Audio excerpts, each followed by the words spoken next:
Hello, dear students. We have already taken this period, we have started this lesson. Now we are going with the other topic, other subtopic of the synthetic fibers in plastic. That is, we have done in the last period, in the last session, we have taken the types of plastic. Let me revise this. What are the different types of plastic? These are thermoplastics and thermosetting plastics. Which plastics are used to make? Now we have to learn it carefully. Which plastics is used to make non-stick coating on cookware? In your home there is a utensils. In this utensils there is a black cover inside. Inside the utensils. Non-stick wares. You can say non-stick wares. ते भाजी वगैरे जळत नाही. तुम्ही तुमच्या आईला विचारा किचनमध्ये जाऊन ते भांडे बरोबर बघा. तर त्याच्यामध्ये कोणती कोटिंग असते? टेफ्लॉनची. प्रश्न पाहता जेव्हा भांडं बघितलं म्हणून भांड्याला काळी कवरिंग आहे ती कशाची म्हणायची? टेफ्लॉन. कोणती आहे ती covering? Teflon. The nonstick coating of cooker is a Teflon. Insulation covering of wires. आता जे हे आपले वायर्स आहेत जे वायर्स जर आपले मेटलचे वायर असतात त्याच्यावर जे कव्हर आहे ते कशाचे आहे? पीव्हीसी. कशाचे आहे ते? PVC. Long form of PVC is polyvinyl chloride. Okay, long form of PVC is polyvinyl chloride. याच्या तुमच्या घरी बघा वायर आहे लाल पिवळे हिरवे सगळे त्याच्यामध्ये कवरिंग कशाची आहे? पीव्हीसी पॉलीविनिल क्लोराइडची. ते thermoplastic. Polythene bags. Polythene bags आहे ते कोणत्या केमिकल्सचे बनत आहे? इथिन. पॉली म्हणजे मेनी, इथिन म्हणजे इथिन monomer. Many ethyl monomers are combined in a linear chain. Which type of arrangement of monomer is there? Linear arrangement of monomers in the polyethylene, as it is a thermoplastic. Which type of arrangement is seen in the thermoplastics? What you have to tell? It is a linear arrangement of monomer. Which type of arrangement of monomer you find in the thermosetting plastic? तर काय म्हणणार? Cross-linked arrangement of monomer. Okay. Now, polyethylene bags is made up of polyethylene. Now, flame resistant uniform.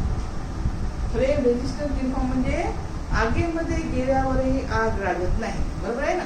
तर त्या युनिफॉर्मवर कोणतं cover असतं? कशाचं cover असतं? मिरेमाइनचं. मिरेमाइन कोणत्या प्रकारची प्लास्टिक आहे? सांगा पटकन. थर्मोप्लास्टिक आहे की थर्मोसेटिंग प्लास्टिक आहे? थर्मोसेटिंग प्लास्टिक कशी आहे? गरम झाल्यावरही ते वितळत नाही. ते कोणती प्लास्टिक आहे? Thermosetting plastic. तुम्हाला फक्त एवढं माहिती आहे की मिरेमाइन आहे ते फायरप्रूफ आहे, फ्लेम रेजिस्टन्स आहे. याच्यावरून पटकन आपल्या लक्षात आलं पाहिजे की ती थर्मोसेटिंग प्लास्टिक आहे. का बरं? कारण की थर्मोप्लास्टिक कशी आहे? गरम केल्यावर वितळते. गरम केल्यावर वितळते. आता हे व्यक्ती फायरप्रूफ कपडे घालून आगीमध्ये जात आहे. आगीमध्ये गरम झाल्यावरही त्यांना काही होत नाही. म्हणजे त्याच्यावरची कवरिंग कशाची आहे? थर्मोसेटिंग. कधी कधी आपण कन्फ्यूज होतो. Melamine is come under which type of plastics? तर पटकन आपल्याला त्याचे उपयोग पाहून किंवा काही थोडंसं आठवून आपल्या लक्षात आलं पाहिजे की ती थर्मोसेटिंग प्लास्टिक आहे. कन्फ्यूज करायचं नाही. Electric board and switches. Electric board and switches त्याच्यामध्ये कोणती प्लास्टिक आहे? हे दुसरे थर्मोसेटिंग प्लास्टिक. बघा स्विच, ते पांढऱ्या कलरची स्विच आहे. किती वेळ पण ते प्रेस करेल किंवा काही करेल पण तरी हा प्लास्टिक आहे ती वितळत आहे, तशीच राहते. इथे हात लावल्यावर सुद्धा गरम वाटत नाही कारण की हीट रेजिस्टन्स आहे. हात लावल्यावर इथे नाही, इथे हात लावल्यावर शॉक लागत नाही कारण की कशी आहे? पुअर कंडक्टर ऑफ इलेक्ट्रिसिटी आहे. गरमही होत नाही आणि शॉकही लागत नाही. याचा काय होतो? It is a poor conductor of heat and electricity. ते कोण आहे? बेकेरेट. कोण आहे ते? बेकेरेट. तर जेव्हा जेव्हा आपण बघू which type of plastic bakelite is a thermosetting. Why? काही गरम झाल्यावरही ते वितळत नाही आणि हात झाल्यावरही त्याला आपल्याला काय होत. समजलं काय ना? हे very important. For the sentences read once again. Nonstick coating utensil मध्ये कोणती आहे? टेफ्लॉन. आपल्या मेटल वायरवर कशाची कवरिंग आहे? PVC polyvinyl chloride. Polythene bag आहे. आता बघा आजूबाजूला तुमच्या घरात असेल, तुम्ही तुमच्या घरी गादी बेडरूमच्या गादी खाली बघा तुमच्या मम्मीने पुष्कळ पॉलिथिन जमा करून ठेवल्याचं सांगत आहे. तर ते कशाचे बनले आहे बघा? पॉलिथिन. आपण जे जे शिकताना ज्या ज्या वस्तूचे नाव येतात घरात बिलकुल जेव्हा जेव्हा आपल्या डोळ्यासमोर आले तुरंत आठवण करायची. ते पॉलिथिन आहे ते इथिनचं बनलेलं आहे. लाईट चालू करायला गेलं तर ती स्विच कशाची बनलेली आहे? बेकेराइटची बनलेली आहे, बरोबर आहे ना. फायर प्रूफ प्लास्टिक कोणतं आहे? मिलेमाइन आहे. ते कोण घालतं? फायरमेन घालतात, त्यांना आग वगैरे विझवायचं काम करायचं आहे. अशा प्रकारे सगळ्या वस्तू असे बंद करून ठेवायच्या. Okay, now we see the next. Is the next point, plastics in environment. बघा, असे ढीग तुम्ही कुठे काय बघत असाल.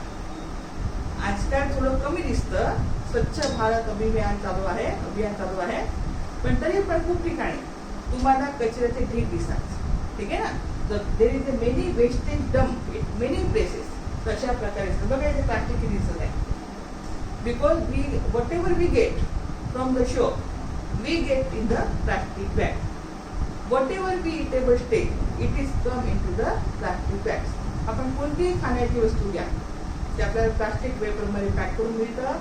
भाजीपाला जरी घ्यायला गेलं तरी ते आपल्याला प्लास्टिकच्या बॅगमध्ये मिळतं, बरोबर आहे ना. तर हे सगळे आहे तशा प्रकारे जमा होतं in the sewage garbage. Now, what is plastic? Plastic is a threat to the environment as it is non-biodegradable. It is disposal is a big problem. आता बायोडिग्रेडेबल म्हणजे काय आणि नॉन बायोडिग्रेडेबल म्हणजे काय हे आपण बघू. ठीक आहे ना. आता बायोडिग्रेडेबल, बायो म्हणजे सजीव, बायो म्हणजे काय होते? सजीव. आणि डिग्रेडेबल म्हणजे डिकम्पोज होणे. डिग्रेडेबल म्हणजे काय म्हणून आपण सिंपल भाषेत डिकम्पोज विघटन. सॉरी, मराठीत आपण काय म्हणणार? विघटन. त्याचा व्याख्या वाचून घ्या. Materials which get decomposed through natural processes such as bacterial action is called biodegradable. Materials which get decomposed, ज्या वस्तू विघटन पावतात, ज्या वस्तूंचे विघटन होते त्याला आपण काय म्हणणार? बायोडिग्रेडेबल. ते कशामुळे होते? Natural processes which are called micro organism, that is bacteria. ते बॅक्टेरियाच्या मदतीने निसर्गात खूप सारे crores of micro organism, crores of bacteria साधे, एडिक्वेट नंबर ऑफ बॅक्टेरिया साधे, अनएडिक्वेट. ओके, म्हणजे खूप सारे मायक्रोऑर्गॅनिझम काय वातावरणामध्ये आहे. तर त्याच्यामध्ये ज्या बॅक्टेरियाच्या मदतीने ज्या वस्तू डिकम्पोज होतात त्याला आपण काय म्हणणार? बायोडिग्रेडेबल. ओके. आता non biodegradable materials which can not be decomposed by the natural processes with the help of bacterial action. ज्या वस्तूंचे विघटन होत नाही, ज्या पदार्थांचे विघटन होत नाही त्याला आपण काय म्हणणार? Non biodegradable materials. बघा पॉइंट, ज्या वस्तूंचे नैसर्गिकरित्या विघटन होते. सिंपली बघा, ज्या वस्तूंचे नैसर्गिकरित्या विघटन होतं त्याला काय म्हणतो आपण? Biodegradable materials. आणि ज्या वस्तूंचे नैसर्गिकरित्या विघटन होत नाही त्याला काय म्हणणार आपण? Non biodegradable materials. ओके ना. आता तुम्ही पुस्तकातून बघा, पेज नंबर आहे 38. त्याच्यामध्ये एक टेबल दिलेला आहे. त्या टेबलमध्ये बघा टाइप्स ऑफ पेज दिलेला आहे आणि त्या डिकम्पोज होण्यास किती वेळ लागतो ते दिलेला आहे. पहिला आहे page number 38, piece of vegetables and fruit and left of food stuffs. सांगा पटकन. आता हे भाजीपाला आहे तो काही दिवसांनी खराब होतो की नाही? होतो ना. तर खराब का बरं होतो? बॅक्टेरिया त्याचे विघटन करतात, बरोबर आहे ना. बॅक्टेरिया ते विघटन करतात. तर हे पीस ऑफ व्हेजिटेबल्स वगैरे कशामध्ये येईल? बायोडिग्रेडेबल मध्ये येईल की नॉन बायोडिग्रेडेबल? सांगा पटकन. हे आहे किती आहे? भाजीपाला, फळं, कपडे, पुस्तकं हे सगळे काय आहे? बायोडिग्रेडेबल. कारण की बॅक्टेरियाच्या मदतीने त्याचे विघटन होतं, नैसर्गिकरित्या त्याचं विघटन होतं, म्हणून ते सगळे कशामध्ये? Biodegradable. Approximate time taken to degenerate 1 to 2 weeks. Nature of material इथे बायोडिग्रेडेबल. सेकंड दिलेलं आहे पेपर. पेपरला विघटित होण्यासाठी किती दिवस लागतात? 10 ते 30 दिवस लागतात. पेपरच्या क्वालिटीवर डिपेंड करतात. ते पण कोण आहे? बायोडिग्रेडेबल. आता आपण मागचे वाचू. ठीक आहे ना. Tin, aluminium and other metal cans. बघा बरोबर, tin, aluminium and other metal can त्याला डिजनरेट होण्यासाठी, डिकम्पोज होण्यासाठी किती वेळ लागतो? 100 to 500 years. बरोबर आहे ना. तर ते कोण होईल आता? Non biodegradable. Plastic bags, it takes several years. म्हणजे 100 to 500च्या पेक्षाही खूप जास्त. लक्षात द्या बरोबर. Plastic bags, it takes several years means it is a non biodegradable. तुम्हाला माहिती आहे कुठलं सरकार आहे ते पॉलिथिनवर बंदी घालते, बरोबर आहे ना. खूपदा सरकार पॉलिथिनवर बंदी घालते, तरी काय होतं, काही दिवस बंदी राहते, काही दिवस त्यांच्याकडून फाईन घेतला जातो, मग पुन्हा ते चालू होऊन जातं. सगळ्या ठिकाणी आपलं पॉलिथिन मिळतं, पॉलिथिनची आपलं चालूच नाही असत नाही, बरोबर आहे ना. बघा इथे काय लिहिलं आहे, it takes several years to decompose, बरोबर आहे ना. म्हणजे हे काय करतं, वातावरणाला खराब करतं. आपण काय शिकणार आहे, प्लास्टिक अँड इन्व्हायरमेंट. काय शिकायचे आपण, टॉपिक आहे आपला आहे प्लास्टिक अँड इन्व्हायरमेंट, बरोबर आहे ना. तर प्लास्टिकमुळे इन्व्हायरमेंट कसं होतं, चांगलं होतं की खराब होतं, सांगा पटकन, सांगा पटकन. ओळखू आलं ना, खराब होतं. का बरं खराब होतं, कारण की त्याला डिकम्पोज होण्यासाठी खूप वर्ष लागतात. ते असं समजा की डिकम्पोज होतच नाही. तुम्ही एक ऍक्टिव्हिटी करू शकता, 2 कुंडी घ्यायच्या, एका कुंडीमध्ये तुम्ही भाजीपाल्याचा वेस्ट करून ठेवा, दुसऱ्या कुंडीमध्ये तुम्ही पॉलिथिनचा वापर करून आणि पॅक करून ठेवा. काही दिवसांनी भाजीपाल्याचे ते कुंडी उघडा, तर काही दिवसात तुम्हाला ते सगळं सडून गेलं असेल, त्या सगळ्या गोष्टीचं विघटन झालं असेल. पण पॉलिथिन तशाच असतील, बरोबर आहे ना. पॉलिथिन तशाच असतील. ते कसं आहे, नॉन बायोडिग्रेडेबल आहे, सूक्ष्मजीवांद्वारा पॉलिथिनचं विघटन होत नाही. म्हणून पॉलिथिन कसं आहे, इन्व्हायरमेंटसाठी हार्मफुल आहे. कसं आहे, हार्मफुल. समजलं काय पॉईंट आहे. Now next, plastics cause pollution as they are non biodegradable. प्लास्टिकमुळे पोल्युशन का बरं होतं, कारण की ते कसं आहे, नॉन बायोडिग्रेडेबल. जर बायोडिग्रेडेबल असतं तर प्लास्टिक आपल्यासाठी सगळ्यात चांगलं असतं, because plastic is a material of choice that we have learned in the last session. Plastic आहे ते आपला पसंतीदा मटेरियल आहे, लो कॉस्ट आहे, लाईट वेट आहे, इझी टू हँडल आहे, बरोबर आहे ना. कोरड होत नाही, not react with air and water etcetera. जे प्लास्टिक आहे त्याचे गुणधर्म पुष्कळ चांगले आहेत. जर ते बायोडिग्रेडेबल असतं तर आपल्या घरी जास्तीत जास्त वस्तू कशाचे असतात, प्लास्टिकच्या असतात आणि असत्या, बरोबर आहे ना. आजही आहे, पण आपण त्याच्यापेक्षा जास्त उपयोग करू शकतो असतो. पण ते कसं आहे, नॉन बायोडिग्रेडेबल, जे सूक्ष्मजीवाद्वारा ते विघटित होत नाही. Release toxic fumes when burned, हे सगळ्यांना माहिती आहे. याची ऍक्टिव्हिटी मी तुम्हाला करायला सांगणार नाही, पण जेव्हा तुमची आई कचरा बाहेर जाळते, त्याच्यामध्ये 2चा पॉलिथिन असेल तर तुम्ही दूर राहून जरूर बघा. प्लास्टिक आहे, त्याच्या जाळल्यावर अलगच गंध येतो, बरोबर आहे ना. आणि त्याच्यामुळे काय होतं, हवेचे प्रदूषण होते. पॉलिथिन किंवा प्लास्टिकच्या वस्तू जाळले म्हणजे काय होतं, हवेचे प्रदूषण होतं आणि स्मेल पण खूप खराब आहे. तर तुम्ही स्वतः न करता जेव्हा पेरेंट कचरा जाळतात तेव्हा जरूर बघावे. Okay. Now 4R formula to minimise the environmental damage. त्यासाठी मी तुम्हाला सांगेन, प्लास्टिक आहे ते खूप हार्मफुल आहे, सगळ्यांना माहिती आहे. If you see the sewage dump, जर तुम्ही कधी कचऱ्याचे ढीग बघितला असेल तर त्याच्या आजूबाजूला कोण असतं, many animals are there near the sewage dump, बरोबर आहे ना. त्या कचऱ्याच्या ढिगाजवळ खूप सारे प्राणी असतात. कशासाठी असतात, खाण्यासाठी. त्यांना असं वाटते की इथे आपल्याला जरूर काहीतरी खायला मिळेल. Especially cows are there for eating the food, whatever they get eatables from the sewage dump they eat it, बरोबर आहे ना. त्या कचऱ्याच्या ढीगमध्ये जे पण काही खाण्याला त्यांना वाटतं ते सगळे खाऊन घेतात. And along with this food they also swallow polythene as well as food papers. ते सगळं इटेबल्स खाता ते पॉलिथिनही खाऊन टाकतात आणि सोबत दुसरे वेपर्स असतात ना, बिस्किटचे वगैरे सगळे ते पण खाऊन टाकतात, बरोबर आहे ना. आता त्याचं काय नुकसान होतं, त्याच्याही त्यांची रेस्पिरेटरी टेक्ट आहे, ती कधी रुंदून जातं, त्यांना गळ्याचा त्रास होतो, त्यांना पोटाचा त्रास होतो, म्हणजे त्यांच्या तब्येतीला त्रास होतो, बरोबर आहे ना. पुन्हा आपण हे पण वाचलं, पॉलिथिन प्लास्टिकचा लाईट इन वेट, बरोबर आहे ना. फायदे शिकलो तर वाचू आपण सगळ्यांनी. प्लास्टिकचा लाईट इन वेट, वजनाने हलके आहे. थोडी हवा आली की ते पसरतात आणि पसरता या ठिकाणी पाईपलाईन आहे, नळाची म्हणा, सिवेजची म्हणा, तिथे जाऊन अटकतात. दे क्लोग द ड्रेन, जे ड्रेन आहे त्याला ते बंद बुजून देतात. समजा त्याला क्लोगिंग म्हणजे काय होतं, समजा तुमच्या बाथरूममध्ये शॅम्पूचे पॅकेट वगैरे तिथे पुसून गेले तर काय होतं, पाणी इंद्र जाणार नाही, बरोबर आहे ना. बाथरूममध्ये पाणी होऊन जाईल, त्यालाच म्हणतात क्लोगिंग ऑफ ड्रेन. जर ते ड्रेनचे ते माउथ आहे त्याला प्लास्टिक फसून गेले की सगळं पाणी आहे ते वर येऊन जाणार, अशा प्रकारचं काम होतं. Means plastic is very harmful for the environment. Okay. Now, 4 are formula to minimize the environmental damage caused by the plastics.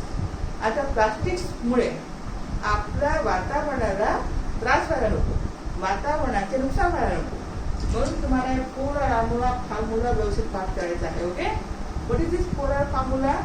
Reduce, reuse, recycle and diffuse. Okay, reduce बोला पटकन, रिड्यूस बोलत जासोबत. 4 formula is number 1 is reduce, number 2 is reuse, number 3 is recycle, and number 4 is refuse. Now we learn the meaning of this word. Reduce म्हणजे कमी करणे. Reduce का अर्थ काय होतो? कमी करणे. ओके, वाटतं. Minimize the use of plastic in our daily lives. म्हणजे ते प्लास्टिकचा वापर कमी करा. फक्त reduce चं meaning पाठ करा म्हणजे होऊन जातं. Reduce म्हणजे कमी करणे. म्हणजे आपल्या वातावरणाला चांगलं ठेवण्यासाठी काय करायचं? प्लास्टिकचा उपयोग कमी करा. रियूज म्हणजे पुन्हा पुन्हा वापरा. Reuse the items we already instead of throwing them away. ते जी वस्तू कोणी क्षेत्रात आहे की फेकून देतो. काय प्लास्टिक काय म्हटलं आपण फायद्यामध्ये काय वाचलं होतं? प्लास्टिक इज अ चिप, स्वस्त आहे. धातूंच्या वस्तूपेक्षा प्लास्टिकची वस्तू कशी आहे? स्वस्त आहे. बरोबर आहे ना? तसं वाटतं की आता माझ्याकडे हे बघा, हे सांगा पटकन कोणते प्लास्टिक आहे? हे थर्मोप्लास्टिक. बरोबर आहे ना? आता मला वाटतं की जाऊन बॉटल खराब झाली, मी काय करेल? कामदाराची फेकून देणार. बरोबर आहे ना? असं करायचं नाही, असं नाही करायचं. काय करायचं? त्याला व्यवस्थित साफ करायची आणि त्याला यूज करायचं. बरोबर आहे ना? जितकं तुम्ही फेका तितकं वातावरण आहे ते दूषित होणार. ओके, तुम्ही यूज जे वस्तूला पुन्हा पुन्हा वापरा, फेकू नका. रिसायकल, रिसायकल तुम्हाला आता सांगितलं होतं कसं होतं का? Some plastic waste can be sorted and made into other things in recycling factories. This helps us to reduce our carbon footprints. Recycling म्हणजे काय? तुम्हाला मी मागच्या सेशनमध्ये सांगितलं होतं. आता तुम्ही जेव्हा मॉर्निंगला सकाळी उठता, आता तर नसेल कारण की आता आपलं काय चालू आहे? लॉकडाऊनचा टाइम चालू आहे. कोविड-19 कोणी बाहेर जात नाही वगैरे वगैरे. बरोबर आहे ना? नाहीतर पहिले काय होत होतं? सकाळी उठलं की लहान लहान मुले असे गरिबांची मुलं सगळ्या कचरा वेचून जात होते. बरोबर आहे ना? मग ते खरडे असो, प्लास्टिक असो, सगळं. मग ती लोक काय करतात? ते कचरा कबाडी मार्केटमध्ये विकतात. कबाडी मार्केटमध्ये काय करतात? त्याला फॅक्टरीमध्ये जाऊन विकतात. फॅक्टरीवाले काय करतात? त्याला वितळवतात, त्याला हे करतात, ते करतात, केमिकल्स वगैरे टाकून त्याच्यापासून दुसऱ्या वस्तू तयार करतात आणि पुन्हा विकतात. बरोबर आहे ना? म्हणजे वेस्ट झालं नाही ते. इकडून तिकडून 3-4 स्टेप पार करून ते पुन्हा आपल्याकडे वापस आलं. बरोबर आहे की नाही? तर त्याला आपण काय म्हणणार? रिसायकल. म्हणजे वस्तूला रिसायकल करा, अशी वेस्ट करू देऊ नका. तुमची वस्तू खराब झाली का? त्या दुकानामध्ये विकून टाका, ते कोणा कबाडी मार्केटवर देऊन टाका. तर ते लोक त्याचा बिघडते. रिफ्यूज, रिफ्यूज म्हणजे रिफ्यूज करण्या पाहिजे. बरोबर आहे ना? Do not buy things that we do not need. कधी कधी आपण शौकसाठी कामही नाही तरी घेऊन टाकतो. बरोबर आहे ना? तर अनावश्यक वस्तू घेऊ नका, रिफ्यूज करा, नाही पाहिजे म्हणायचं. ठीक आहे ना? Do not buy things that we do not need. ज्या वस्तूची आवश्यकता आहे ती वस्तू तुम्ही घेऊच नका. ठीक आहे ना? आता तुम्ही बघा, सगळ्यांकडे मॅक्झिमम खूप साऱ्या पर्सेस जमा असतात. आवश्यकता नसते, बाहेरही जायची जास्त गरज नाही, पण खूप सुंदर वाटते पर्स, घेऊन टाकू द्या. बरोबर आहे ना? हर एक घरात कमीत कमी 5-5, 6-6 वेगवेगळ्या डिझाईन सुंदर सुंदर पर्स असतात. अनावश्यक एक असली तरी पण काम होतं, पण एक सवय. बरोबर आहे ना? तर काय म्हणजे रिफ्यूज करा. Do not buy the things which we do not need. तुम्हाला काय पुरा फॉर्म्युला पहिले काय आहे? रिड्यूस म्हणजे कमी करा, रियूज म्हणजे पुन्हा पुन्हा वापरा, रिसायकल म्हणजे त्याला परत परत सायकलिंग करा, रिफ्यूज म्हणजे अनावश्यक वस्तू घेऊ नका. Which habits makes us environment friendly? आता ते 4R फॉर्म्युला आहे ते आपल्याला सगळ्यांनी फॉलो करायला पाहिजे. बरोबर आहे? जे शिकून त्याच्या फॉलो करता शिका. ओके, की शिकलं या कारणाने ऐकलं, दुसरा काय सोडून दिलं, एक्झाममध्ये दिलं, काम झालं, तसं ठेवायचं नाही. Very important things. Always follow the 4R formula. Okay, always ask your parents to follow this 4R formula and do not use more and more plastic in your home. Now, which habit makes us environment friendly? कोणत्या आदतीमुळे, कोणत्या सवयीमुळे आपण इन्व्हायरमेंटला चांगले ठेवू शकतो? बरोबर आहे ना? इन्व्हायरमेंटला थोडंसं चांगलं ठेवण्यासाठी आपण कोणत्या सवयी लावल्या पाहिजे? बरोबर आहे ना? Number 1, do not throw plastic bags in the water bodies or on the road. Plastic कुठेही फेकू नका. एकाच ठिकाणी जमा करा, मग त्याचा विल्हेवाट लावा. बरोबर आहे ना. कुठेही फेकलं तर काय होतं, ते हलकं आहे. हलकं आहे ते उडून कुठेही जातं आणि कुठेही काही परिणाम करतं. Take a cotton carry bag or jute bag while going for shopping. Shopping करायला जाताना काय करायचं तुम्हाला, कॉटन किंवा ज्यूटची थैली घेऊन जा. Try to minimize use of plastic materials. For example, use a steel lunch box instead of plastic one. आजकाल तुम्ही दुकानात लंच बॉक्स घ्यायला गेले तर खूप सुंदर सुंदर डिझाईनचे अट्रॅक्टिव्ह लंच बॉक्स मिळतात. बरोबर आहे ना. असं वाटतं की हे घेऊ की ते घेऊ, पण ते सगळे कशाचे असतात, प्लास्टिकचे. लक्षात असं घ्या. आपण खूप सारे सुंदर सुंदर आपल्याला लंच बॉक्स मिळतात, अट्रॅक्टिव्ह वाटतात, पण प्लास्टिकचे असल्यामुळे तसे लंच बॉक्स न घेता आपला स्टीलचा लंच बॉक्स घ्यायचा आणि तो यूज करायचा. बरोबर आहे ना. ह्या सगळ्या सवयीमुळे आपण आपल्या इन्व्हायरमेंटला कसं मित्र बनवू शकतो, आपलं इन्व्हायरमेंट आपण चांगलं ठेवू शकतो. लक्षात आता का ना पॉईंट. ओके.